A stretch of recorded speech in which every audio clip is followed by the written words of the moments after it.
Hello everyone, board में आप सभी का स्वागत है। हम संधु गुप्ता और आप हमारे प्यारे प्यारे विद्यार्थीगण। तो आज की इस क्लास में हम सभी 9th मैथमेटिक्स का जो एग्जाम्पलर बुक है उस बुक का जो चैप्टर 7 है जिसका नाम है त्रिभुज, इस चैप्टर से रिलेटेड जितने भी एमसीक्यू क्वेश्चन है वो सब क्वेश्चन आज हम लोग डिस्कस करने वाले हैं। ठीक है, चलिए क्लास शुरू किया जाता है।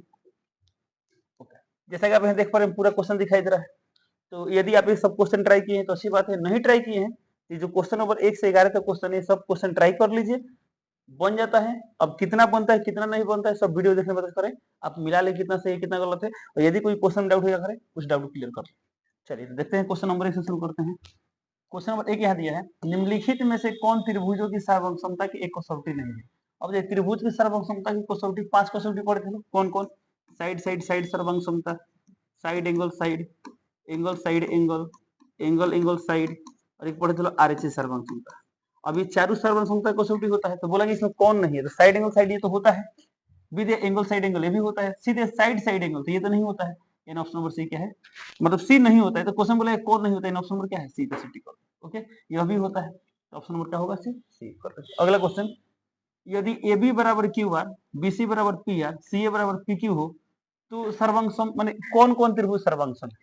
तो सर्वांग समता में हमें त्रिभुज को दो सर्वांग सम ऐसे लिखना होता है ताकि संगत भाग एक दूसरे के सापेक्ष क्या है, सही स्थिति पर है। ठीक है, तो आप ऑप्शन से भी जा सकते हैं। देखिए यहाँ पर दिया है ए बी बराबर क्यू आर, तो देखना है किस ऑप्शन में ए बी क्यू आर बराबर। देखिए यहाँ पर ए बी और क्यू आर, यहाँ पर क्यू आर है नहीं ना, है ये गलत। यहाँ देखिए इसमें ए बी तो यहाँ क्यू आर, ठीक है, ए बी क्यू आर बराबर आएगा। अब अगला चेक करते हैं, बी सी पी आर, इसमें देखिए तो यहाँ पर बी सी है तो यहाँ पर पी आर है, तो जब दो मैच किया तो तीसरा कंफर्म मैच करें, ऑप्शन नंबर क्या होगा बी, तो बी टी कर दो। ओके, चलिए अगला क्वेश्चन देखते हैं। अगला क्वेश्चन दिया यहाँ पर, त्रिभुज एबीसी में ए बी बराबर ए सी, कोण बी बराबर 50 डिग्री, तब कोण सी बराबर है। अब देखिए त्रिभुज एबीसी के बाद ये त्रिभुज एबीसी बना लेते हैं, ये ए बी सी। सवाल में क्या दिया है, ए बी बराबर ए सी, जितना बड़ा ए बी उतना बड़ा ए सी है।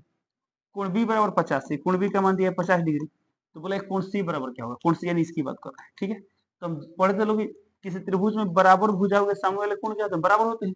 जब ये दोनों भुजा बराबर तो इनके सामने वाले कोण से, इस भुजा के सामने वाले कोण 50, इस भुजा के सामने वाले कोण सी, तो दोनों बराबर होंगे, यानी 50 से भी कितना होगा 50 डिग्री, यानी कोण सी का मान होगा 50। ऑप्शन नंबर क्या होगा, ऑप्शन नंबर बी, तो बी टी कर देंगे। ओके, अगला क्वेश्चन, त्रिभुज एबीसी में बीसी बराबर ए बी। अच्छा, इसमें दिया है बीसी बराबर ए बी। चलिए त्रिभुज एबीसी बना लेते हैं, ए बी सी। इसमें क्या बोला गया है, बीसी यानी जितना बड़ा बीसी है उतना बड़ा ए बी है, ये दोनों भुजा क्या है, बराबर है। अब बोला गया कोण बी बराबर 80 डिग्री। अच्छा, यानी ये वाला कोण कितना दिया गया है 80 डिग्री, तो कोण ए का मान क्या है, ए का मान निकालना है। अब बताइए ए का मान निकालना, इसको एक्स मान लिया, यानी हमें किसका मान निकालना है, एक्स का मान निकालना है। अब बताइए इस त्रिभुज में क्या है, ये दोनों भुजा बराबर है, तो बराबर भुजा हुए सामने वाले कोण बराबर होते हैं, तो इसके सामने वाला कोण ये और इसके सामने वाला कोण ये, दोनों कोण बराबर होते हैं। ये एक्स है तो ये भी क्या होगा एक्स होगा। अब त्रिभुज में तीनों कोणों के फल क्या होता है 180 डिग्री, तो तीनों जोड़ लेते हैं, कितना है एक्स, फिर यहाँ पर एक्स और यहाँ पर 80 डिग्री, ये तीनों का जो फल कितना आएगा 180 डिग्री। ये एक्स और एक्स क्या होगा 2x, ये प्लस दे रहा है तो माइनस, 180 माइनस 80 कितना आ गया 100, तो एक्स का मान कितना गया यहाँ पर, ये 50 से कट जाएगा, तो एक्स का मान 50 डिग्री। ऑप्शन नंबर क्या होगा, ऑप्शन नंबर सी, तो सी टी करो। ओके, चलिए अगला क्वेश्चन देखते हैं। अगला क्वेश्चन दिया यहाँ पर, त्रिभुज पी क्यू आर में कोण आर बराबर कोण पी, क्यू आर बराबर 4 सेंटीमीटर, पी आर बराबर 5 सेंटीमीटर, तो पी क्यू की लंबाई है। ठीक है, सबसे आगे त्रिभुज बनाते हैं। सवाल में कहते हैं यहाँ पर त्रिभुज पी क्यू आर, त्रिभुज पी क्यू आर बनाते हैं। ये मान लेते हैं क्या है, त्रिभुज पी क्यू आर है। ठीक है, इसमें बोला गया कोण आर बराबर कोण पी, यानी जितना बड़ा आर है उतना बड़ा पी है, यानी ये दोनों कोण आपस में क्या है, बराबर है। जब ये दोनों कोण बराबर थे, दोनों भुजा भी क्या होगा, बराबर होगा, ये तो कंफर्म है। फिर यहाँ दिया क्यू आर बराबर 4 सेंटीमीटर, यानी इसका मान कितना दिया है 4 सेंटीमीटर।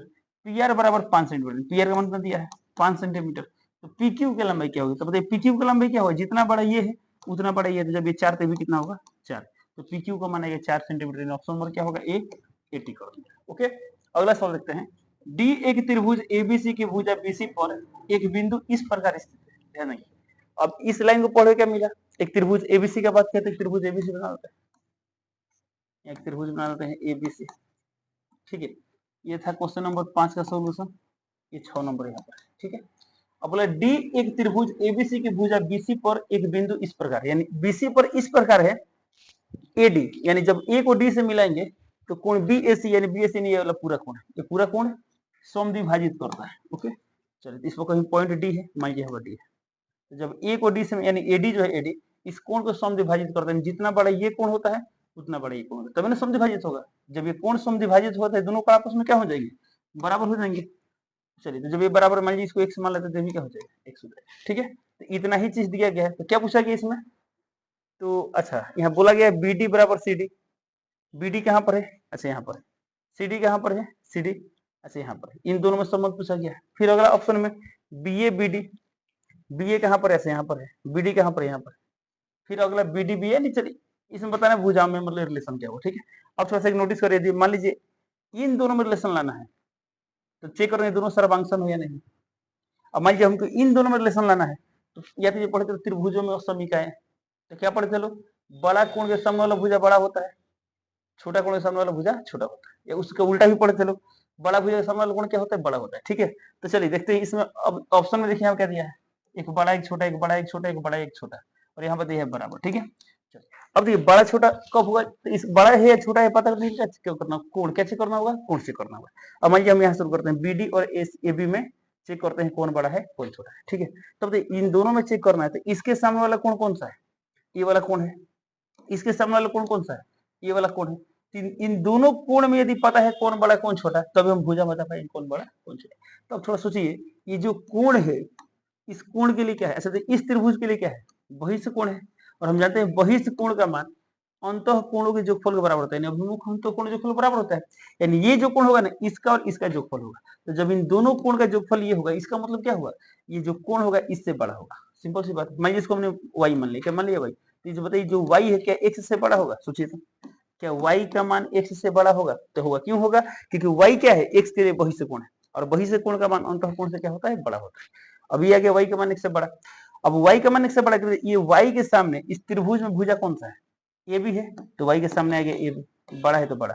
x के सामने कौन सा भुजा है, x के सामने क्या है, बी डी, तो नहीं बी डी, तो इसका मैंने क्या पता लगा, ए बी बी डी से बड़ा है, ए बी बी डी से बड़ा है। तो देखिए ए बी बी डी से बड़ा, ऑप्शन नंबर क्या होगा, बी, तो बी डी का। ओके, चलो अगला क्वेश्चन देखते हैं। देखिए अगला क्वेश्चन दिया है, यह दिया है कि त्रिभुज एबीसी सर्वांगसम त्रिभुज एफ डी है, ए बी बराबर 5 सेंटीमीटर, कोण बी बराबर 40, कोण ए बराबर 80, तब निम्नलिखित में कौन सत्य है। ठीक है, अब समझिए बने क्या दिया गया यहाँ पर, एक त्रिभुज एबीसी है, सर्वांगसम में किसका, त्रिभुज एफ डी ई का। ओके, और इसमें दिया है ए बी बराबर 5। अच्छा बताइए, जब ये दोनों सर्वांगसम है तो सर्वांगसम त्रिभुज संगत होकर बराबर होता है, ये बात हम लोग पढ़े हैं लोग। इसमें दिया है ए बी का मान 5 सेंटीमीटर, ए बी का मान दिया है 5 सेंटीमीटर, कोण बी बराबर दिया है 40 डिग्री, और कोण ए बराबर दिया है 80 डिग्री। इतना डेटा दिया गया है इस त्रिभुज के बारे में, और ऑप्शन जो दिया है ना इस त्रिभुज के बारे में पूछा है। ठीक है, अब बताइए इसमें ए बी है, तो बताइए ए बी का संगत भाग कौन है, एफ डी। तो जब ए बी 5 तो एफ डी भी कितना होगा, इसका भी मान 5 होगा। हम पढ़े थे संगत भाग क्या होता है, बराबर होते हैं, सीपीसीडी पढ़े थे ना, एफ डी बराबर क्या होगा, ये वाला 5 सेंटीमीटर होगा। ओके, तो एफ डी बराबर मिल गया 5। देखिए कोई ऑप्शन में दिया है, अच्छा यहाँ एफ डी बराबर 5, यहाँ भी एफ डी बराबर 5 दिया है, यहाँ डी बराबर 5, तो डी तो होगा नहीं, ऑप्शन नंबर सी गलत, डी एफ नहीं। यानी अब यही दो में कौन होगा, अब कौन होगा, तो यहाँ एफ निकालना है, कौन एफ।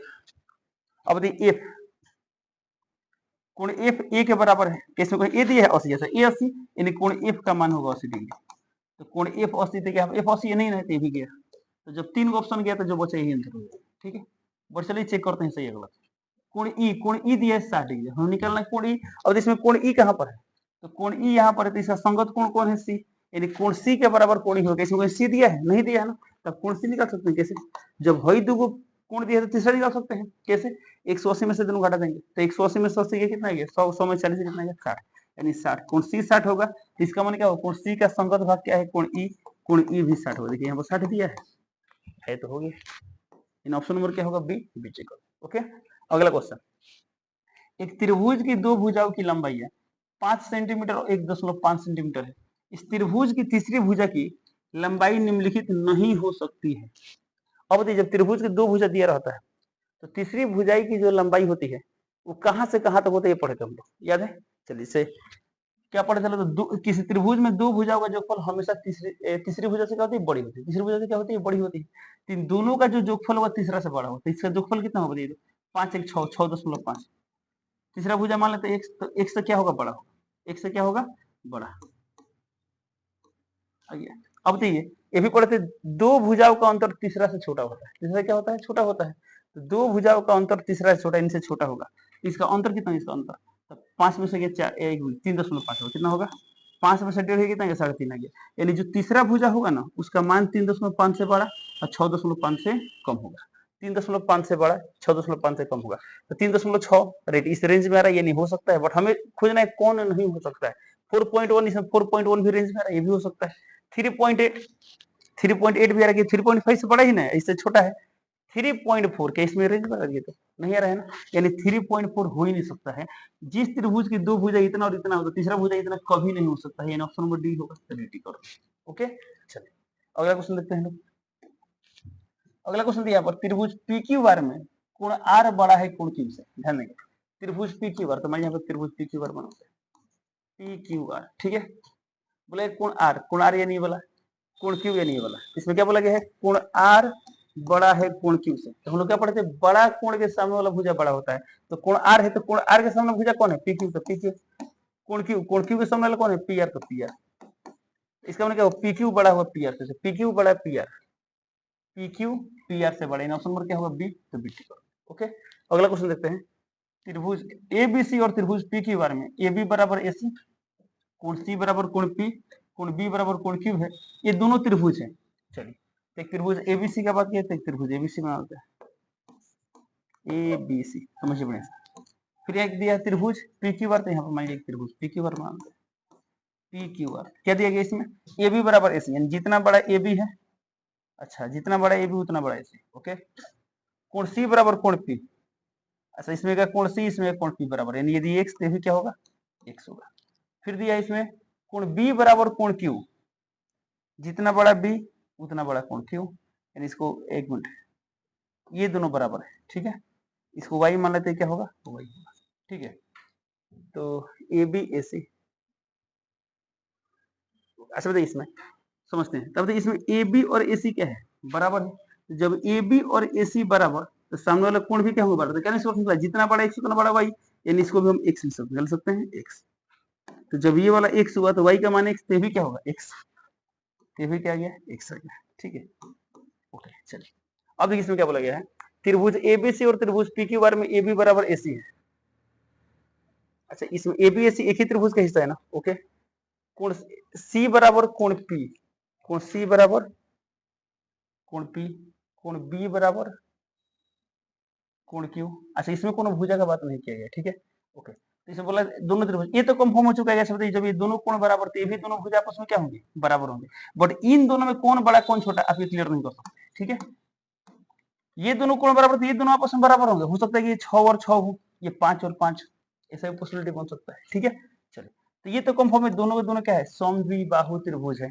तो ऑप्शन नहीं दिया है समद्विबाहु परंतु सर्वांगसम नहीं, बी दिया समद्विबाहु और सर्वांगसम, सीधे सर्वांगसम परंतु समद्विबाहु नहीं, ये तो होगा नहीं, नहीं सर्वांगसम नहीं, ये भी नहीं होगा। अब यही दो में कोई होगा।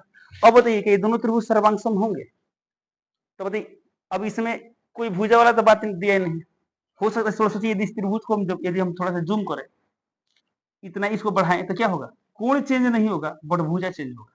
यानी दोनों त्रिभुज क्या है? समरूप है, लेकिन सर्वांगसम नहीं है। समरूप के बारे में आपको 10th क्लास में पढ़ेंगे, ठीक है। सर्वांगसमता के लिए जो कंडीशन फुलफिल होनी चाहिए ना, वो कंडीशन इसमें दिया ही नहीं, तब इसे सर्वांगसम नहीं बोल सकते, ठीक है। ये दोनों त्रिभुज क्या है? सर्वांगसम आप नहीं बोल सकते। तो इसका ऑप्शन क्या होगा? ऑप्शन नंबर होगा ए 80 कर देंगे। ओके, चलिए लास्ट सवाल देखते हैं। लास्ट सवाल कहते हैं यहाँ पर त्रिभुज एबीसी और त्रिभुज डीईएफ में ए बी बराबर एफ डी, कोण ए बराबर कोण डी, तो दोनों त्रिभुज साइड एंगल साइड अभिगृहित से सर्वांगसम होंगे यदि, समझिए मैंने से। तो एक त्रिभुज का बात क्या नाम दिया है? एबीसी, तो एक त्रिभुज बना लेते हैं एबीसी। सेकंड त्रिभुज क्या दिया? डीईएफ, यहाँ बना लेते हैं डीईएफ। इसमें दिया गया ए बी बराबर एफ डी, जितना बड़ा ए बी उतना बड़ा क्या है? F D. ओके, जितना बड़ा कोण ए उतना बड़ा कोण डी। तो बोला गया साइड एंगल साइड, अब ये साइड ही एंगल है, तो इसके बाद साइड ही आएगा, इसमें साइड एंगल तो ये साइड आएगा, यानी ये दोनों साइड यदि बराबर हुआ, तो अभी जाके साइड एंगल साइड से क्या होंगे? दोनों सर्वांगसम होंगे। इसका नाम है एसी, इसका नाम है डी। तो एसी बराबर डी, एसी बराबर डी, ऑप्शन नंबर क्या होगा? बी। तो बी टिक। ओके, चलिए, तो इस तरह क्या होता है, जितने भी एमसीक्यू क्वेश्चन थे चैप्टर के सब कंप्लीट होते हैं। चलिए मिलते हैं अगले क्लास में, तब तक के लिए जय हिंद।